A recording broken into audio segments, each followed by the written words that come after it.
Il s'insurge. Il parle avec émotion.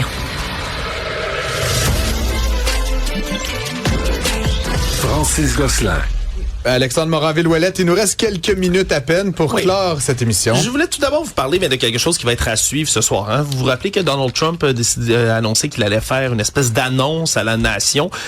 Dans les dernières heures, il y a beaucoup de choses qui se sont bousculées dans les tensions entre les États-Unis puis le Venezuela. Je tenais à vous en parler quand même parce qu'on pourrait avoir une situation militaire assez explosive là, sur les bras parce que Donald Trump a parlé hier, a annoncé un blocus autour du Venezuela à coups de navires américains pour empêcher les pétroliers du Venezuela de sortir du pays ou d'entrer. Là, il y a les Vénézuéliens dans les dernières heures qui ont dit que eux allaient escorter à coups de navires militaires leurs pétroliers. Et donc, Donald Trump est censé dans les prochaines heures parler. Entre-temps, il y a plusieurs observateurs internationaux qui ont remarqué que les navires américains sont sur le pied de guerre en ce moment.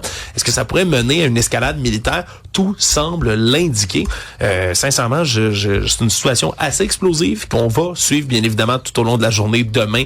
Ici, là, à Cube Radio, vous pourrez donc nous suivre de ce côté-là. Sans doute, il y aura du pain sur la planche pour l'ami Luc La Liberté, certainement. Exact. J'ai une petite nouvelle insolite pour vous autres. Je vous avoue que ça m'a... il y a eu cette nouvelle aujourd'hui là, d'un ours polaire qui a adopté un autre. Puis là, ça faisait le tour du monde. J'ai vu ça passer, ouais. Mais c'est pas la seule nouvelle insolite concernant les ours polaires. Puis je tenais à vous en parler parce que celle-là, c'est peut-être une des rares bonnes nouvelles qu'on peut voir là, en environnement puis dans la préservation des espèces. C'est une nouvelle étude qui est sortie de chercheurs d'une université qui ont étudié les ours polaires qui se trouvent au Groenland. Parce que il y a une population d'ours polaires dans le nord du Groenland et une autre qui se trouve plus au sud du Groenland. Ça fait à peu près 200 ans que ces deux populations-là sont séparées. Puis on le sait, avec la fonte de la banquise, avec le réchauffement climatique, on a de moins en moins d'habitats habitable pour ces grosses créatures-là. Il en reste à peu près 26 000 sur la planète, sont en voie de disparition.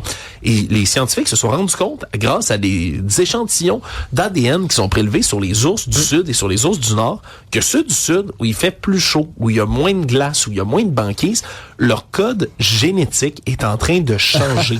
Et là, ça peut sembler assez hallucinant. C'est de la science-fiction, cher ami. Sincèrement, oui, on voit en temps réel que les pressions comme celle-là environnementales sont tellement fortes qu'ils font évoluer le génome de plomb. Évidemment, pour s'adapter au climat, c'est pas fait, ça va pas les sauver directement, mais c'est un des rares changements qu'on peut observer comme ça. On précipite l'évolution, dans le fond, c'est un peu ça qui se passe. Là. Ce serait un peu ça, c'est vraiment spécial là, de voir. On n'a pas évalué tous les changements que ça va apporter, ce genre de changement. J'aimerais là-dessus clore sur mon film préféré des 5 dernières années, le film Annihilation. Je sais pas si tu as vu ça, mais c'est une forte recommandation parlant de variation d'ADN. Je recommande très fortement.